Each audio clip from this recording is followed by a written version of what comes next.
திரும்ப திரும்ப நாங்கள் இதை தானே சொல்கிறோம். கோயிலில் இருக்கிறது வந்து பூசாரி மாறுற பிரச்சனை, வேறு எந்த பிரச்சனையுமே இந்த கோயிலில் இல்லை. மற்றும் எல்லாருமே நாங்கள் சகோதரமாக இருக்கிறோம். ஒற்று பிரச்சனையுமே இல்லை இந்த கோயிலில் ஒற்று பிரச்சனையுமே இல்லை. கேஓவி காராம தம்பி ஐயாட குடும்பத்துக்கு எதிராக பல வருடங்களுக்கு முதல் இங்கே ஒரு பிரச்சனை வந்தது. கேஓவி ஐயாவை தூக்கி வெளியில் போகிறதுக்கு வலிக்கிட்டவங்க இந்த ஊரில் இருக்கிற ஒரு சாரார். நாங்கள் முன்னிட்டு இந்த தியாகராஜா ஐயாவோட குடும்பம் முன்னிட்டு தான், அந்த பரம்பரையின் முன்னிட்டு தான் போஸ்ட் மாஸ்டர் ஐயாவுக்கு இழைக்கப்படுறது அநீதி என்று சொல்லி நாங்கள் இப்போ இந்த குருநாதன் ஐயா நீங்கள் செய்கிற வேலை உண்மையிலேயே அநீதி செய்ய நீங்கள் நினைக்கிறீங்க. இந்த ஊர் ரெண்டு பட்டு நிற்குதுன்றீங்க. உங்களை நிர்வாக சேவை, உங்களை மாமையாளராக தெரிவு செஞ்ச உடனே உங்களோட கன்னி ஸ்பீச், உங்களோட கன்னி பேச்சு முடிஞ்ச உடனே நான் உங்களுக்கு சொன்னது இந்த ஊர் ரெண்டு பட்டு நிற்குது. இந்த ஊருக்குள்ளே ஒரு வேற்றுமையோடு இருக்குது. இந்த மக்கள் எல்லாரையும் ஒற்றுமையாக்குங்க. ஒரு மனிதனுக்கு கூட இந்த துன்பம் விளைவிக்கக்கூடாது. நீங்கள் சொன்னீங்க, எஸ் நான் செய்வேன், நான் ஒற்றுமையாக்குவேன், எல்லாரையும் சேர்த்து வைப்பேன், 2 பேரையும் கொண்டு வரதுக்கு நான் முயற்சி செய்வேன் ரெண்டு நீங்கள் சொன்னீங்க. எனக்கு டெலிஃபோன்லையும் ஐயா நீங்கள் ப்ராமிஸ் பண்ணீங்க. நான் இப்போ பேசி கொண்டிருக்கிறேன் கண்ணன், நாம் 2 பேரும் தான், 2 பேரையும் தான் இங்கே கொண்டு வரணும்னு. என்னையா நீங்கள் நினைச்சு நாக்கு மாறுறது? இப்போ போலீஸை கொண்டு வந்து நீங்கள் எப்படி ஐயா நீங்கள் கோயில் நாகதம்பரம் கோயிலை செய்வீங்க? ஐயா சுரேஷ் ஐயா, கிருஷ்ணகுமார் ஐயா 2 பேரும் தான் கோயிலுக்கு பூசாரிமே. கிருஷ்ணகுமார் ஐயா விலகவும் இல்லை, அவர் விலக்கப்படவும் இல்லை. அவர் குற்றம் செய்திருந்தாருன்னா அவரை குற்றத்தை நிறுவீங்க. சுரேஷ் ஐயா செய்யாத குற்றத்தையா கிருஷ்ணகுமார் ஐயா செஞ்சுட்டேன்? ஐயா முகக்களையே கொண்டே ஒழிச்சு வச்சவங்க ஐயா தராம. அதுக்குரிய ஆதாரங்களை இப்போ எனக்கு 56 வயசு, இதுக்கு மேலுள்ள ஆக்கள்கிட்ட கேளுங்க ஐயா சொல்லுவாங்க. எனக்கு 55 வயசு, எனக்கு மேலுள்ள ஆக்கள்கிட்ட கேளுங்க, அவங்க சொல்லுவாங்க. அதில் எந்த வயதில் உள்ள ஆக்களை கேளுங்க சொல்லுவாங்க. என்னுடைய சொந்த சகோதரன் அந்த காலகட்டத்தில் ஆலயத்தில் பொருளாளராக இருந்தவர், அவர்கிட்ட கேளுங்க சொல்லுவாங்க. அதுக்குரிய ஆவணங்கள் எல்லாம் வச்சிருக்கிறோம் நாங்கள். சுரேஷ் ஐயாக்கு எத்தனை கடிதம் கொடுத்த என்னுடைய பிரதர் மூலம் இருக்குது. அவர் வச்சு அந்த காலத்தில் இருந்ததெல்லாம் மடுபட்டு இருக்குது. அல்லது நீங்கள் கோயில் ஆவணப்படுத்தல் ஆலயங்களில் போய் பாருங்க, டாக்குமெண்ட்ஸ் எங்கள்கிட்டையும் இருக்குது. இதை ஒரு பிரச்சனையாக உருவாக்காதீங்க. அந்த காலத்தில் வாழ்ந்த ஆக்கள், அந்த நேரத்தில் இருந்த ஆக்கள்கிட்ட கேளுங்க. சந்திரகுமார்கிட்ட கேளுங்க, மிஸ்டர் சந்திரகுமார்கிட்ட கேளுங்க, சந்திரசேகரத்திட்ட கேளுங்க, விஜயகுமார்கிட்ட கேளுங்க, ஸ்ரீஸ்கந்தராஜாட்ட கேளுங்க, அந்த கரிதாசிட்ட கேளுங்க, அந்த காலத்தில் இருந்த நிர்வாகிகள்கிட்ட கேளுங்க. சுரேஷ் ஐயாட காலில் இரவு சாமஞ்சாமமாக கிடந்தவங்க, திரத்தினவங்க அவங்களோட வீட்டில் இருந்து. உங்களுக்கு ஆதாரம் வேணுமா? வாங்க, நான் விஜயகுமாருக்கு கால் பண்ணி கேளுங்க. அவர் இப்போ கனடாவில் நாட்டில் இருக்கிற பழைய முன்னாள் செயலாளர். சிறியானர்கிட்ட கேளுங்க என்ன நடந்ததுண்டு. நாங்கள் மறக்காமல் மன்னிப்போம். சுரேஷ் ஐயாவும் வரட்டும், கிருஷ்ணகுமார் இருந்தவரும் செய்யட்டும், வந்தவரும் சேர்ந்து செய்யட்டும் மன்னிக்கிறோம். நாங்கள் கேட்குறோம், பொன்னையாண்டனும் கணையப்புள்ளண்ணனும் கோயிலில் பூஜை செய்யலாமண்டா, ஏண்டாப்பா சுரேஷ் ஐயாவும் கிருஷ்ணகுமார் ஐயாவும் செய்யலாது? உங்களுக்கு என்ன பிரச்சனை? பிரச்சனை ஒரு 5-6 பேருக்கு தான். அஞ்சாங்குறிச்சியில் இருக்கிற மக்களுக்கு பிரச்சனை இல்லை. அஞ்சாங்குறிச்சிலையும் 3ஆங்குறிச்சி 4ஆங்குறிச்சி 2ஆங்குறிச்சி 3ஆங்குறிச்சியில் இருக்கிற 1-2 பேருக்கு தான் இந்த பிரச்சனை இருக்குது. இந்த பிரச்சனையை நீங்கள் பெரிய பூதாகரமாக்கி கொண்டு நீங்கள் செயல்பட முடியாது. நீங்கள் 15 பேர் சேர்ந்து செய்கிறீங்க ஒரு பக்கத்தில், உங்களுக்கு ஏற்ற நிர்வாக சேவையை நீங்கள் தெரிவு செஞ்சிருக்கிறீங்க, அவ்வளவுதான். இதுதான் உண்மை. இந்த உண்மையை நாங்கள் வெளிக்கொண்டு வந்து சட்டத்துக்கு முன்னுக்கு கொண்டு போவோம். நாங்கள் 10 பேர் அந்த இன்னசென்ட் பீப்புள் தான் அந்த நிர்வாக சபையில் இருக்கிறார்கள், அந்தந்த ஊருக்குள்ளே இருந்தவங்க. நீங்கள் ஒரு குரூப், இது 2 குரூப், ஒரு குரூப் பேரியர் போடுது சொல்கிறாங்களே, நாங்கள் இப்போ உடைச்சி தந்திருக்கிறோம் உங்களுக்கு 2 சிங்கங்களை வச்சு உடைச்சி கோயிலை தந்திருக்கிறோம். மிச்சத்தை நீங்கள் வாரம் எடுத்து நடத்தணும். எங்கிட்ட முழுதும் இருக்கி. நாங்கள் ஒரு வாய்ஸ் கட்டும் களவெடுக்கலை. நாங்கள் அநாகரிகமான வேலை செய்யலை. உங்கள்கிட்ட இருந்து ஏலாமல் நீங்கள் பண்ணுற கொடுமை தாங்காமல், நீங்கள் இல்லை ஒரு குரூப் செய்கிற கொடுமை தாங்காமல் எங்கள்கிட்ட அதை கொண்டு தந்து ஓட்டு போனோம், இதை பாரம் எடுத்து நடத்துங்கன்னு சொல்லி நூற்றுக்கணக்கான ஒலிக்காட்டுகள் இருக்குது. இங்கே பாருங்க, இப்போ முந்தின 2-3 நாளைக்குமே நான் வாய்ஸ் கட் போட்டுதாமண்டி அந்த எதிர்ப்பாளர்கள் ஒரு ஆள், சுரேஷ் ஐயாவை கோயிலுக்குள்ளே கொண்டு வரணும்னு நினைக்கிற ஒரு எதிர்ப்பாளர் ஒரு ஆள், அவரும் ஆலய தொண்டராக தான். இப்போ அவர் என்ன கதைக்கிறாருன்னு பாருங்க. எனக்கு ஒரு மரியாதை இல்லாமல் பேசுகிறார் அவர். கேளுங்க. இந்த மிஸ்டர் கண்ணன் விமலநாதன், நீங்கள் யூடியூப்ல விசர்நாய் மாதிரி கொலைக்காம ஊருக்கு வாங்க ஒரு மேடை ஒன்று அடிச்சு தரேன், இந்த செலவில் ஸ்பீக்கர்ஸ் எல்லாம் போட்டு தரேன், அங்கே இருந்து கொலைங்க. யூடியூப்ல குலைச்சு என்ன செய்ய போறீங்க? இது வரைக்கும் எவ்வளவு தடாப்பா நீங்க கொடுத்துருக்கீங்க? கொடுத்து என்ன செய்ய போறீங்க? அங்க என்னத்தை செஞ்சு வச்சிருக்கீங்க? ஏன் மாணிக்கமான வீட்டு ஆட்டையை போட போறீங்களா? சொல்ல இயலாது. அந்த ஆசையும் உங்களுக்கு இருக்கு. செல்வந்தர்கள் தானே நீங்க, ஆட்டையை போடுவீங்க. கள்ளப்பூனா மக்கள் மனுஷன் உனக்கிட்ட நாங்க மன்னிப்பு கேட்டோம் பாரு. காராபி துப்போடும் எங்களுக்கு, வானத்தை பார்த்து நானே துப்போடும். உனக்கிட்ட கோயில் வாசல்ல அந்த மந்திர பிரளயம் உள்ள இடத்துல நான் மன்னிப்பு கேட்டேன் பாரு மனசார. எனக்கு நானே காராபி துப்போடு செடிகள். பாருங்க அவர பேச்சை பாருங்க. அவர் இப்போ நான் போன முறை யூடியூப்பில் போட்டுதாமண்டு அவர் எனக்கு தூசணத்தால் கெட்ட வார்த்தையில் பேசுகிற. அப்போ இப்படியான கெட்ட ஆக்கள் தான் இன்றைக்கு முகாமையாளருக்கு பெருசாக தெரியுது, அரசாங்க அதிகாரிகளுக்கு தெரியுது பெருசாக. தூசணத்தில் பேசுகிறாங்க. இவங்கள் ஆலயத்தில் கோயிலை வழிநடத்தக்கூடிய ஆக்களா? இவங்கள் தனிப்பட்ட ஒரு அஜெண்டாவை முடிக்கிறதுக்கு விலை பேசப்பட்ட ஆக்கள். காசு இந்த நிர்வாக காசுன்றாங்க. எங்கே இருக்கு காசு? யார்கிட்ட இருக்கு காசு? எங்களுக்கு விலங்கல் இவங்க என்ன கதைக்கிறாங்களேண்டு. கோயில் வீடை உண்ட எங்களுக்கு குத்தகைக்கு தந்துருக்குறாங்க. அந்த கோயில் வீடு கிடைந்த ஊர் மக்களுக்கு தெரியும். இப்போ இந்த கோயில் வீடு எப்படி இருக்குன்றதும் இந்த ஊர் மக்களுக்கு தெரியும். எடுத்து நீங்கள் நடத்துங்க.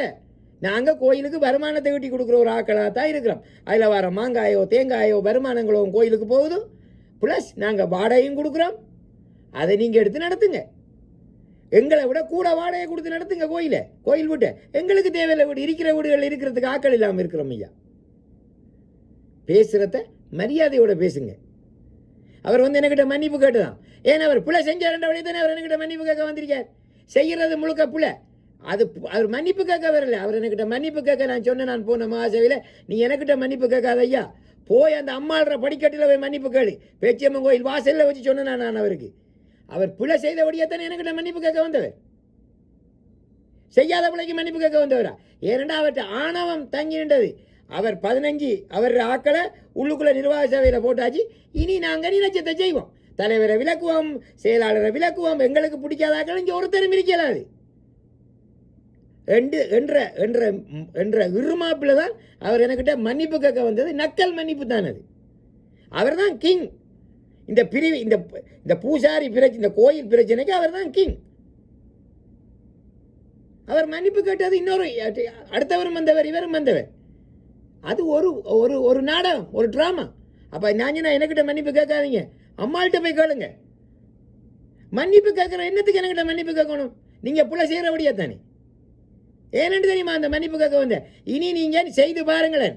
நாங்கள் 15 பேர் எங்களோட ஆக்களை நாங்கள் நியமிச்சிட்டோம். இனி நாங்கள் சொல்கிறது தான் சட்டம். நாங்கள் தலைவரை விலக்குவோம், கஞ்சா அடிக்கிறவனை கொண்டு வருவோம், நாங்கள் விபச்சா பொம்பளை குடிக்கிறவனை கொண்டு வருவோம், கள்ளனை கொண்டு வருவோம். நாங்கள் வைக்கிறது தான் சட்டம். ரெண்டு தான். அவர் என்கிட்ட நக்கல் மன்னிப்பு கேட்டவர். அவருக்கு தான் நான் சொன்னேன், போய் அம்மாள்கிட்ட போய் மன்னிப்பு கேட்டு போ, எனக்கிட்ட கேட்காத. நீ புள்ள செஞ்சபடியா தானே எனக்கிட்ட மன்னிப்பு கிஞ்ச பாருங்க. என்ன கதைக்கிறான் இந்த பொடியனண்டு. இது உலகத்துக்கும் காரணம் இதுக்கு முதல்ல இந்த நிர்வாக சேவை. இதுதான் பிரச்சனை, வேற ஒரு பிரச்சனையுமே இல்லை. இந்த கோயிலில் நடக்கிறது 2 பூசாரிகள் சம்பந்தப்பட்ட பிரச்சனை. இந்த பூசாரிகளை சம்பந்தப்பட்ட பிரச்சனைக்கு பொதுமக்களே தயவு செய்து கவனியுங்கள். இந்த பூசாரிகள் பிரச்சனையை தீர்க்கிறது எப்படி என்று 2 பேரும் ஒற்றுமையாக இந்த கோயிலில் பூஜை முடிக்கட்டும் என்று நாங்கள் சொல்கிறோம். அவ்வளவுதான். சில எங்களோட கோரிக்கைகள் மலங்கடிக்கப்படலாம்.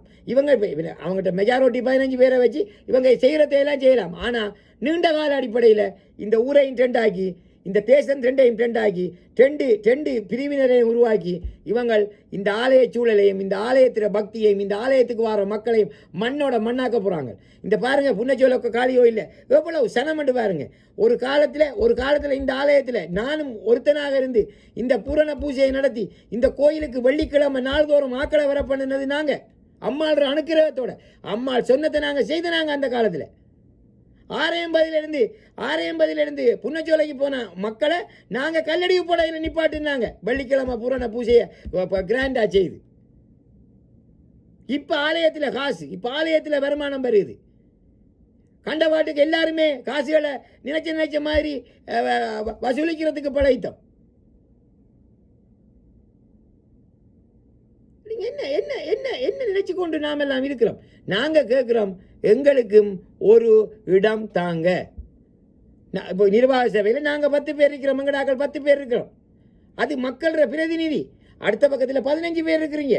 நீங்கள் பெரும்பான்மை படிச்சாக்கள் பணக்காராக்கள் இங்கால பக்கம் இருக்கிற 10 பேர் பிரதிநிதிகள் நாங்கள் அன்றாடம் கூலித்தோழி அதுக்கு அந்த மக்களோட பிரதிநிதி தான் இந்த 10 பேரும். அவன் சொல்ற வார்த்தைகள் ஒவ்வொன்றும் ஒவ்வொரு மக்களோட குரல். இந்த 15 பேரும் 10 பேரும் 25 பேருமா சேர்ந்து இந்த ஆலயத்தை வழி நடத்துங்க. இந்த 2 பூசாரியையும் கோயிலுக்கு பூசாரியா வைங்க. குருநானதையாக்கு சொல்றோம், நீங்க போலீஸை கொண்டு வந்து கோயில் நடத்த முடியாது. இந்த போலீஸை கொண்டு வானா நாங்கள் எப்பயோ கொண்டிருப்போம். எங்களாலேயே முடியும் போலீஸ் கொண்டு வரதுக்கு.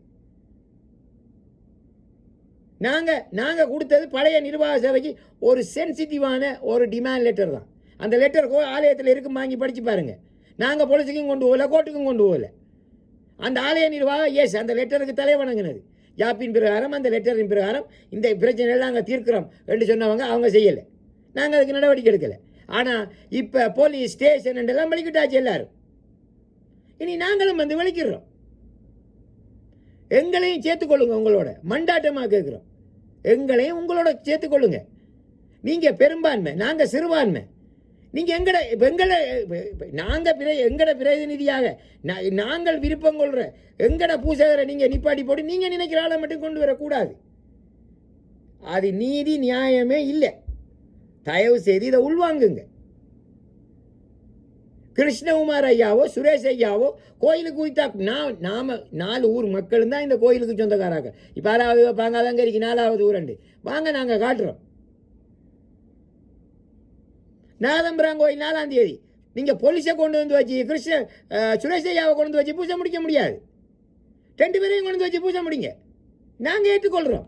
இந்த கோயிலுக்கு இந்த படிதாண்டின 2 பேரும் தான் பூசாரிமை. நாங்கள் எங்களோட கோரிக்கைகள் உள்வாங்காமல் செவிமடுக்கப்படாமல் இல்லாமல் போகலாம். நீங்கள் ஆக்களை அவமதிக்கிறது தான் இந்த சமூகத்திற வேலை.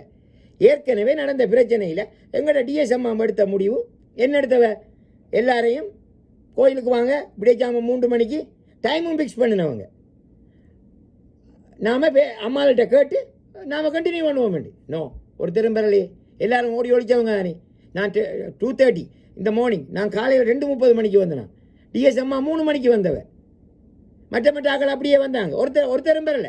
இந்த முரண்பாட்டாளர்கள் ஆக்களே இல்லை, ஓடி ஒழிச்சிட்டாங்க.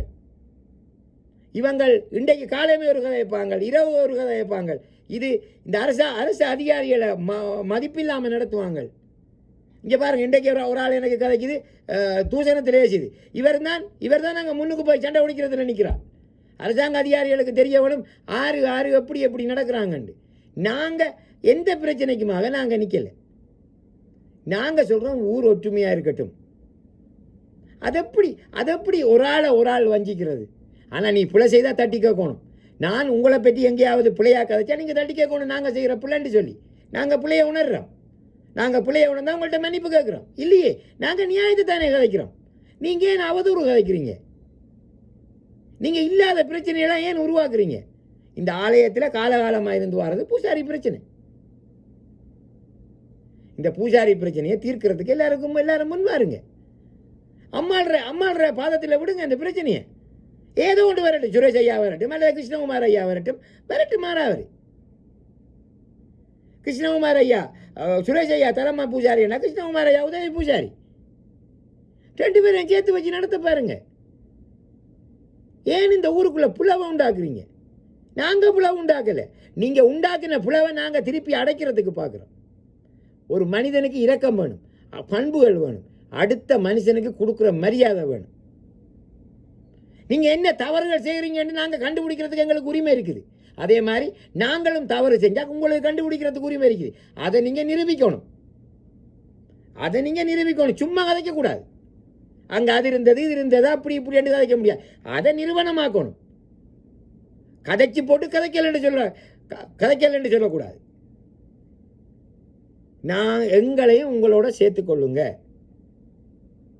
உங்களோட கதைக்க முடியாது. உங்களோட வாதி பிரதிவாதம் பண்ணி வெல்ல எங்களுக்குரிய நியாயமான கோரிக்கைகளை உங்கள்கிட்ட இருந்து பெற முடியாதுன்னு நாங்கள் இப்போ நினைக்கிறோம். நாங்கள் எங்கே போகிறோம்? வேற கோயிலாக உண்டே கட்டுறது? எங்கே போய் கட்டுறது? கல்லடியை போடையான். எங்களையும் உங்களோட சேர்த்துக்கொள்ளுங்க. நாங்களும் உங்களோட சேர்ந்து வாரோம். எங்களுக்கு ஒரு பூசாரி இருக்கிற 15-20 வருஷமா எங்களுக்கு ஒரு பூசாரி இருக்கிற சுரேஷ் ஐயாவை நாங்கள் மதிக்கிறோம். சுரேஷ் ஐயாவும் கிருஷ்ணகுமாரையும் சேர்ந்து இந்த கோயிலில் பூஜையை செய்யட்டும்.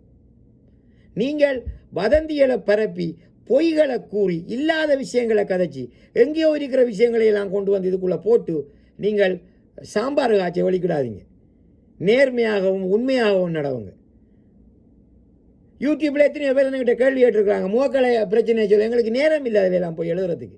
முகக்கலைக்கு என்ன நடந்தேன்னு இந்த பழைய நிர்வாகிகள்கிட்ட போய் கேளுங்க.